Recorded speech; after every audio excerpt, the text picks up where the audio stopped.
Good morning. I'm Kate Seeley from the Middle East Institute. Thank you all so much for joining us today to continue the discussion about Iran and what to do next after the imposition of UN and U.S. sanctions.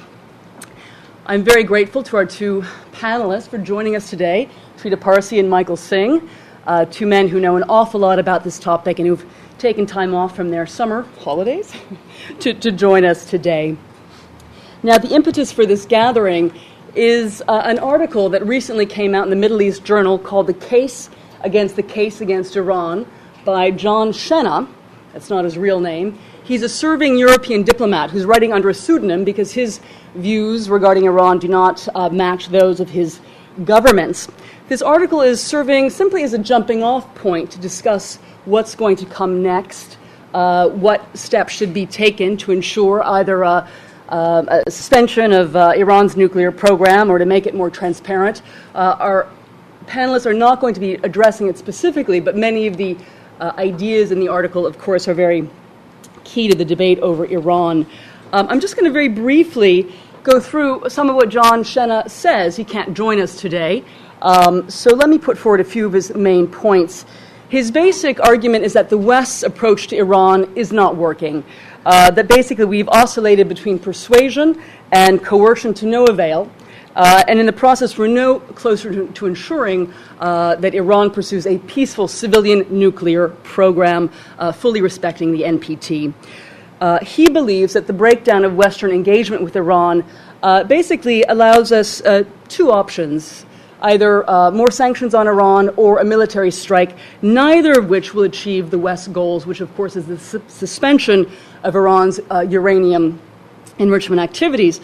So he argues that the answer lies in regional engagement, greater regional engagement by Iran's allies, well, not allies, but its neighbors, including Turkey, Egypt, Saudi Arabia, and Russia and China, very critical to any deal with Iran. His argument is that given their greater economic ties, as well as the fact that they're not Western countries, hence don't carry the baggage of being Western, they're in a better position than either the U.S. or the EU to persuade Iran to be a more responsible player.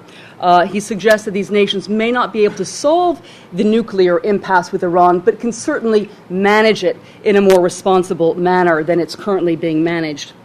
Specifically, he suggests Turkey could engage in or suggest a nuclear inspection partnership with Tehran, similar to the one forged between Brazil and Argentina in 1991, which proved an effective confidence-building measure about the peaceful nature of both countries' programs. Another alternative he suggests would be for Egypt to join Turkey and Iran to form a regional safeguards agency on the model of the European Atomic Energy Community. He says Saudi could perhaps be brought into that, and together all of them could work to ensure that Iran respects the NPT, since all of these other countries are signatories to the NPT. Russia, which has already engaged quite a bit with Iran over the NPT, he believes could bring more pressure on Iran to do a better job of confidence building in order to avert further sanctions. And he thinks that regional confidence building is also critical is a critical face-saving measure for Iran, which deeply resents the measures taken by the UN since 2006, sees them as unjust, and is really in no mood to make concessions to the West. He says, Iran is too proud to be beaten into submission, but it's also savvy enough to know that a nuclear-armed Iran does not guarantee the survival of the current regime, and hence is open to compromise.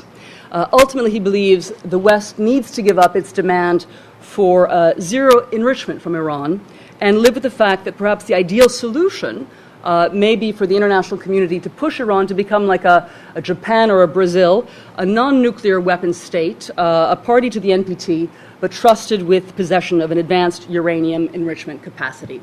So this is the article. He goes into a lot of detail regarding the various countries' positions vis-a-vis Iran: Turkey, Saudi Arabia, Russia, China. It's very interesting. $15. We're selling it for after the event, or you can subscribe to our journal for $50 for the year. It's a quarterly, one of the few peer-reviewed Middle East quarterlies. And I should note that the article does not reflect our position. We are nonpartisan. So what do our panelists believe the next step should be? Should we work toward more sanctions? Is greater engagement possible, or are we looking at the possibility of a strike? Is that inevitable? Well, let me introduce our speakers in order of their appearance. I should note they'll be speaking for 15 to 20 minutes, and we'll be taking questions at the end. Michael Singh is the Ira Weiner Fellow at the Washington Institute for Near East Policy and former Senior Director for Middle East Affairs at the National Security Council. At the White House, Mr. Singh was responsible for devising and implementing strategies on a wide range of Middle East issues. Previously, Mr. Singh served as Special Assistant to Secretaries of State Condoleezza Rice and Colin Powell, and was Staff Assistant to Daniel Kurtzer at the U.S. Embassy in Tel Aviv. Mr. Singh has written extensively on Iran, the Israeli-Palestinian conflict, and U.S. national security strategy. He's taught economics at Harvard and directed the Iran Working Group at Harvard's Kennedy School. Dr. Trita Parsi is founder and president of the National Iranian-American Council, an adjunct scholar at the Middle East Institute, and an expert on U.S.-Iranian relations, Iranian politics, and the balance of power in the Middle East.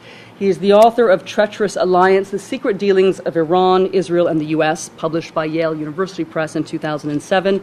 And he's currently a public policy scholar at the Woodrow Wilson International Center, where he's writing a book on the Obama administration's Iran policy. So thank you both once again for joining us, and we shall begin with Michael.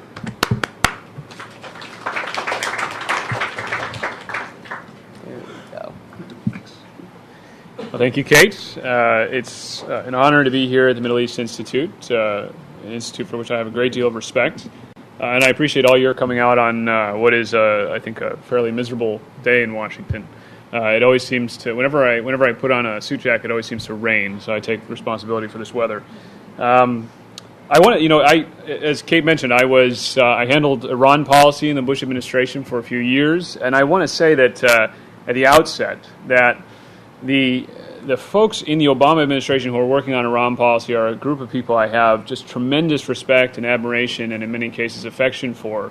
And one thing that we should all be thankful for, all of us who care about a peaceful resolution to this conflict, is that there are people there who are sort of working not quite 24 hours a day. They do sleep, but on creative solutions to this. And so I hope that whatever I say, Stuart Levy, for example, right now, the Undersecretary of Treasury, is in Lebanon right now trying to get the sanctions on Iran enforced.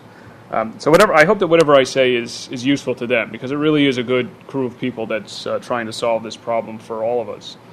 I want to start by addressing this this very interesting Middle East Journal article first, and then I'll transition into saying what I think about the current state of play in this U.S.-Iran or sort of West-Iran conflict, and what could be done in the future to resolve it.